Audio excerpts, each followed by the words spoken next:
बंधु माने पवित्र पणा संक्रांति एवं ओडिया नववर्ष उपलक्षे आपण माननकु समस्तंकु मोर हार्दिक शुभेच्छा एवं शुभकामना। आपणकर जदि मेष राशि होइथाय तेबे एही भिडियोटी को आपण थरे मात्र शेष पर्यंत निश्चय देखंतु, कारण मेष राशि व्यक्ति विशेष मानकर जीवन एही पवित्र पणा संक्रांति तथा ओडिया नववर्ष ठारू बदलिबाको जाउछि।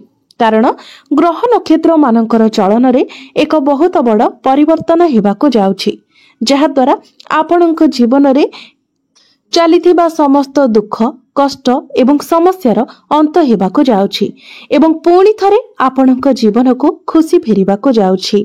एही पणा संक्रांति दिन सूर्य निजर राशि परिवर्तन करबाको जाउछन्ति, जहा द्वारा आपणक जीवन रे मध्य किछि बड़ हेबा पई जाउछि।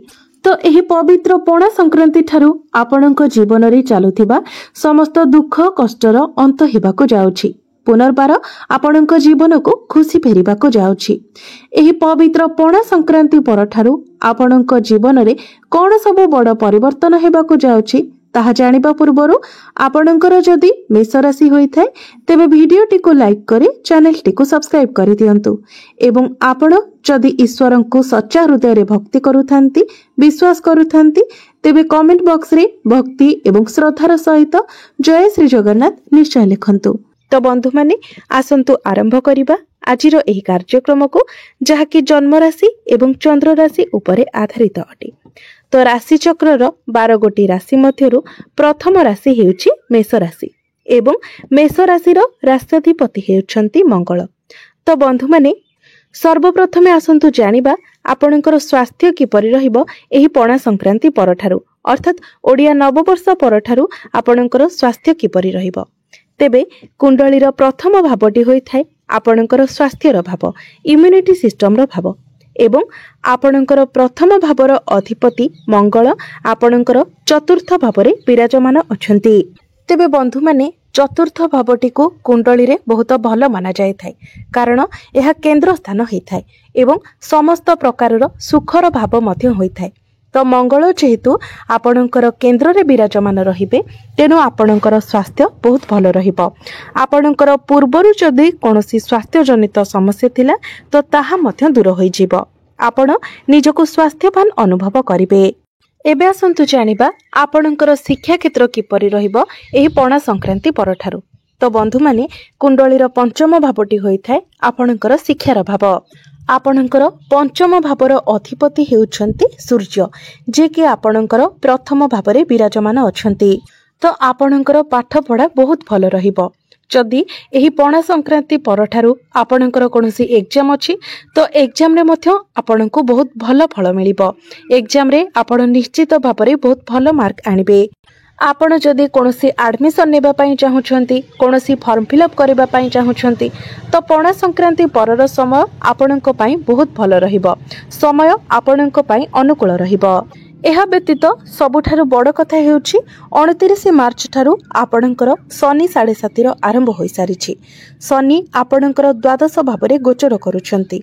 तो जेहेतु आपणकर शनि 7.5 आरंभ होई सारिछि तो आपणक जीवन रे एहा प्रभाव रे मध्य एक बड़ परिवर्तन हेबो। जदि आपणकर प्रारब्ध भल अछि, एही जन्मर कर्म मध्य आपणकर भल अछि, आपण सठिक कार्य करूछन्ति, सत्पथ रे जाउछन्ति तो निश्चित भाव रे एही 7.5 वर्ष आपणक पई वरदान हेबो। एही 7.5 वर्ष मध्य रे आपण निज जीवन रे बहुत अधिक उन्नति करिवे, बहुत किछि अचीवमेंट्स मध्य आपणको मिलिबो। किंतु जदि आपणकर प्रारब्ध भल नाही किंबा एही जन्मर कर्म मध्य आपण ठीक रखि नाहंती तेबे एही 7.5 वर्ष आपणक पई बहुत जंत्रणादायक हेबाको जाउछि। तो ए सब किछि आपणकर कर्म उपर ही आधार करे।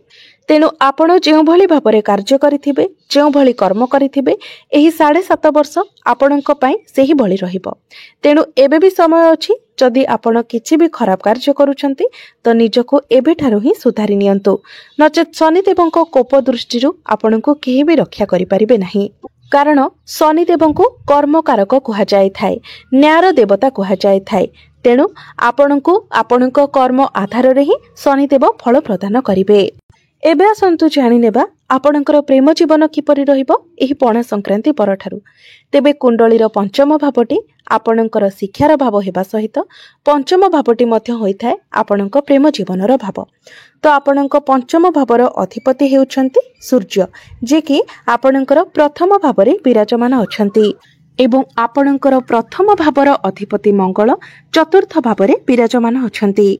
तो एही पणा संक्रांति परठारु आपणकर प्रेम जीवन बहुत भल रहिबो, कारण आपणकर पंचम भावर अधिपति सूर्य प्रथम भावरे उच्चस्थ अछन्ति एवं आपणकर प्रथम भावर अधिपति मंगल मध्य केन्द्र रे विराजमान अछन्ति।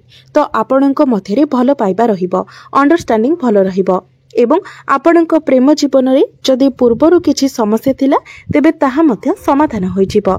एबे आसंतु जानिबा आपणकर वैवाहिक जीवन किपरि रहिबो एही पणा संक्रांति परठारु। तो कुंडलीर सप्तम भावटी होइथाय आपणक वैवाहिक जीवनर भाव, आपणक जीवन साथीर भाव। आपणकर सप्तम भावर अधिपति हेउछन्ति शुक्र। तो शुक्र आपणकर द्वादश भावरे विराजमान अछन्ति। तो वैवाहिक जीवन आपणकर एही पणा संक्रांति परठारु बहुत भल रहिबो, कारण शुक्र आपणकर द्वादश भावरे उच्चस्थ अछन्ति। तो आपण निज लाइफ पार्टनर को सहित केवाडे बुलाबुली करबाको जाय पारंती, आपण कोनोसी धार्मिक यात्रा मध्य करि पारंती, निज परिवार सहित मध्य आपण केवाडे भ्रमण करबाको जाय पारंती एवं एही समय आपण फैमिली प्लानिंग मध्य करि पारंती, किंबा आपणकर जीवन साथी एही समय तांकर कार्य रे टिके व्यस्त रहि पारंती, निजर कैरियर को नै से लॉन्ग ट्रैवल करि पारंती।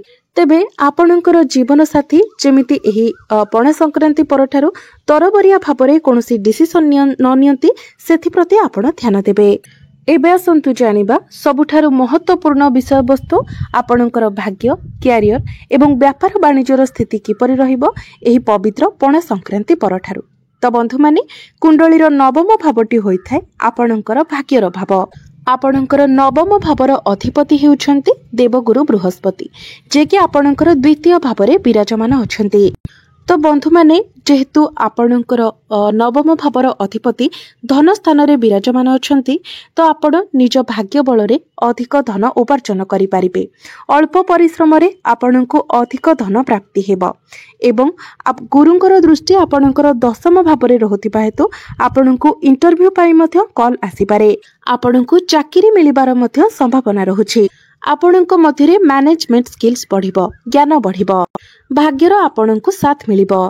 तो आपण जदि कोनोसी बड़ इन्वेस्टमेंट करिबा पई चाहुछंती, किछि बड़ जिनिस किणा किणी करिबा को चाहुछंती, किछि बड़ कार्यर आरंभ करिबा पई चाहुछंती, भाग्य सह संबंधित कोनोसी भी कार्य करिबा को चाहुछंती, तो पणा संक्रांति परे निश्चित भाबरे आपणको आपणक भाग्यर साथ मिलिबो एवं प्रत्येक कार्य रे आपणको सफलता मध्य मिलिबो। एबे आसंतु जानिबा आपणकर कैरियर किपरि रहिबो एही पवित्र पणा संक्रांति परे। तो कुंडलीर दशम भावटी होइथाय आपणकर कैरियर भाव, कार्य क्षेत्रर भाव। आपणकर दशम भावर अधिपति हेउछन्ति शनि, जे कि आपणकर द्वादश भावरे विराजमान अछन्ति एवं आपणकर शनि 7.5 आरंभ होई सारिछि। तेबे आपणकर द्वादश भावरे राहु मध्य विराजमान अछन्ति एवं शनि राहु एकत्र हेबा कारणरु आपणकर द्वादश भावरे श्रापित दोषर निर्माण हेउछि। तो एही श्रापित दोष आपणकर 18 मई पर्यंत रहिबो, कारण 18 मई को राहु निजर राशि परिवर्तन करी आपणकर एकादश भाव को चलन करिवे। तो 18 मई पर्यंत आपण एही कथार ध्यान रखिबे जे आपणकर कैरियर रे आपणकर कार्य क्षेत्र रे जेमिति आपण कोनोसी आर्गुमेंट रो चक्कर रे न पड़ंती। एही श्रापित दोष कारणरु आपणकर कार्य क्षेत्र रे आर्गुमेंट हेबा भली परिस्थिति आसीबो, किंतु आपणको से सबरु दूरे रहिबार अछि। आपण जेते पारिबे निजको शांत रखंतु एवं आर्गुमेंट ठारू दूरे रहंतु। आपणकर बॉस, आपणकर सीनियर, जूनियर एमानंको सहित आपण आर्गुमेंट कदापि भी करंतु नाही। यह व्यतीत 18 मई पर्यंत आपण तरबरिया भावरे मध्य निजर कैरियर को नेकी कोनोसी भी डिसिजन नियंतु नाही। एही समय मध्यरे आपणकर कोनोसी वैदेशिक गतिविधि होई पारे। आपण एही समय विदेश यात्रा मध्य करि पारंती। आपणको ऊपरे रेस्पॉन्सिबिलिटी बढ़िबो, कार्यभार मध्य बढ़िबो। तो आपण कोनोसी भी पॉलिटिक्स रे इन्वॉल्व हुअंतु नाही। तेबे कैरियर कथा जदि कहबा आपणकर कैरियर एही पणा संक्रांति परे 40 ରୁ 50% भल रहिबो। तो 18 मई पर्यंत आपण को टिके सतर्क रहिबार अछि। तापरे ए सबुरे आपण सुधार देखिबाको पाइबे। तो एथिपाई आपण प्रतिकार निश्चित भाबरे करंतु। तेबे प्रतिकारटी आमे वीडियो शेष रे जानिबा। तेबे बिजनेस रो कथा जदि कहिबा तो सप्तम भावटी होइताय आपणकर व्यापार वाणिज्यर भाव एवं सप्तम भावर अधिपति हेउछंती शुक्र। तो शुक्र आपणकर द्वादश भावरे उच्चस्थ अछंती। तेणु बिजनेस आपणकर एप्रिल मासरे बहुत भल रहिबो। कारण व्यापार वाणिज्यर कारक ग्रह बुध मध्य आपणकर द्वादश भावरे शुक्रंक सहित अछंती। तो यही पणा संक्रांति परे आपण निजर बिजनेस रे ग्रोथ देखिबा को पाइबे। आपण निजर बिजनेस को आगो को बढ़ाइबा को चेष्टा करिवे। किंतु शनि एवं राहु मध्य जेहेतु आपणकर द्वादश भावरे बुध एवं शुक्रंक सहित अछंती, तेणु आपणकर बिजनेस रे आपण टिके टेंशन रे रहिबे, स्ट्रेस रे रहिबे, किंतु बिजनेस आपणकर ठीक ठाक रहिबो। तो एबे आसंतु जानि नेबा किछि प्रतिकार विषय रे। जे प्रतिकार गुड़िक करिबा द्वारा जहा किछि अशुभत्व रहुछि से सब खंडन होई पारिबो एवं आपणको अधिक शुभत्व प्राप्ति हेबो।